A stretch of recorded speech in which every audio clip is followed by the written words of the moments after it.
Good evening, everyone. It is Andrea. How are you doing this evening? Well, up here in the States, we are braving this amazing storm that's coming to pass. And I just want to know where you stand. Are you prepared in life? Do you have a plan? Do you have a strategy?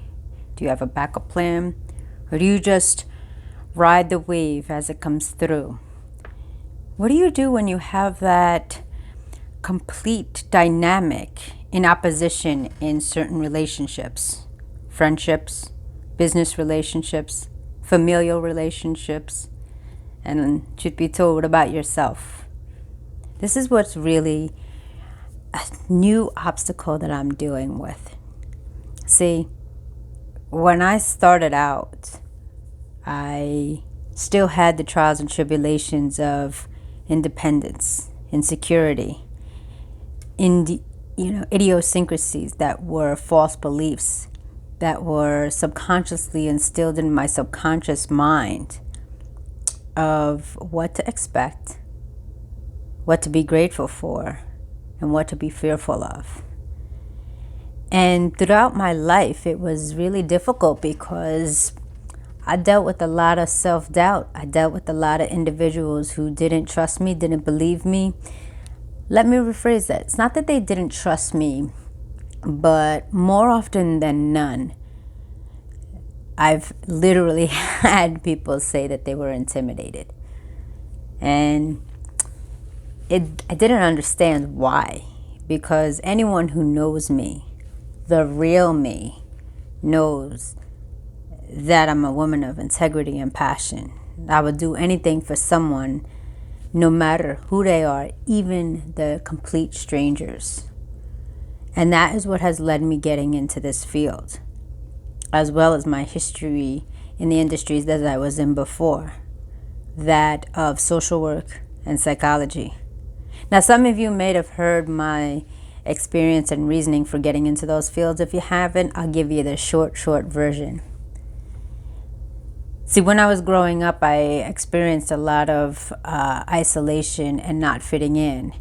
And when I would seek guidance, I wasn't taken seriously. Because it was always, oh, I don't think you're understanding, or you're misunderstanding or misinterpreting something. Now, I don't know about you, but how can a child misinterpret something?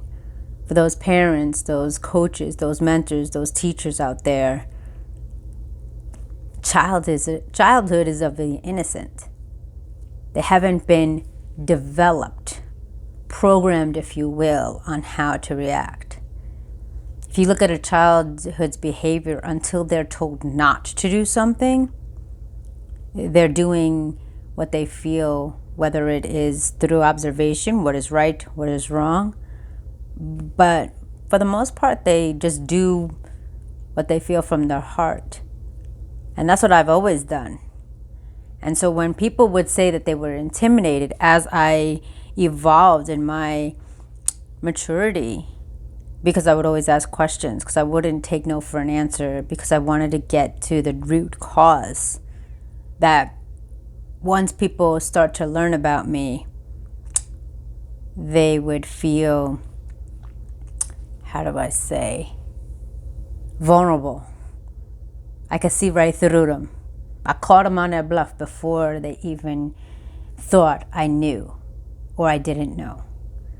Because my intuition, my intuitive skills, my perspective, my observation, and my techniques that I've acquired over the years, being a victim and trying to please everybody, I started learning patterns of individuals.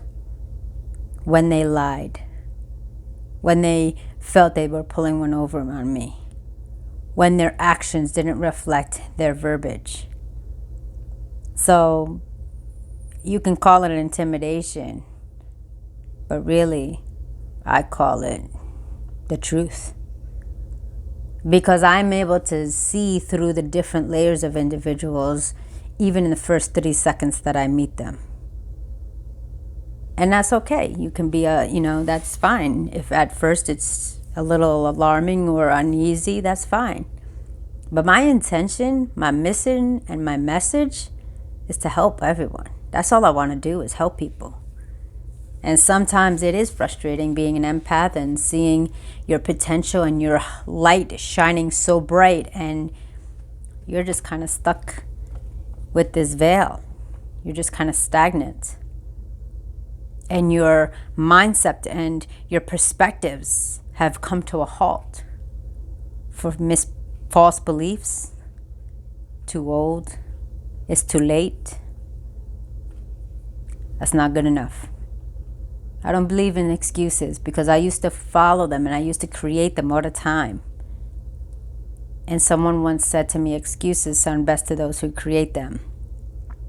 And that really struck a chord. And once I realized that every excuse I was giving was created by my own self, my ego, my lack of self-esteem, my self-doubt, the naysayers in my life, those phantom menaces that wanted to hold me down. But I pivoted and I made a transition. I made a transformation. It wasn't easy. It's a lonely road, but it's the road towards success, joy, passion, and a life of integrity. So if you don't like the truth, I'm sorry, but that's all I give. And I'm saying this message not only to you out there, but I'm saying it to myself, because I'm human. There's times that I wanted to give up. There's times still I feel like I'm not doing enough. There's times that I feel like I could be doing more. But I just have to keep on keeping on. I have to keep moving forward. Sure, I get frustrated. See, my situation is at this time is the lifestyle that I'm leading right now is complete opposite of my family's. They're out in the community, busting their tails to do what's right, to become successful, to help others. And they're in a 3-dimensional world. Right now, for some time now, I've been 2-dimensional. I see people through the screen. I connect with them. I feel their energy. I'm an extrovert. I love people. But when I have close ties with people from afar and I can't see them in the physical, it takes a toll. And I appreciate each and every one of you reaching out to me on a daily, checking in. And to those to whom I reach out to, for their gratitude attitude, for believing in them. That's what it's about. But I have to understand, with my network, my community, my tribe, that we're on polar opposite lifestyles right now. And that's okay. But I have to remember, it takes a tribe to raise a child. And in this moment, I have to understand that at times, I'm that child. So I have to relearn the basics of sharing, communicating, listening, and knowing at times it's okay to be vulnerable.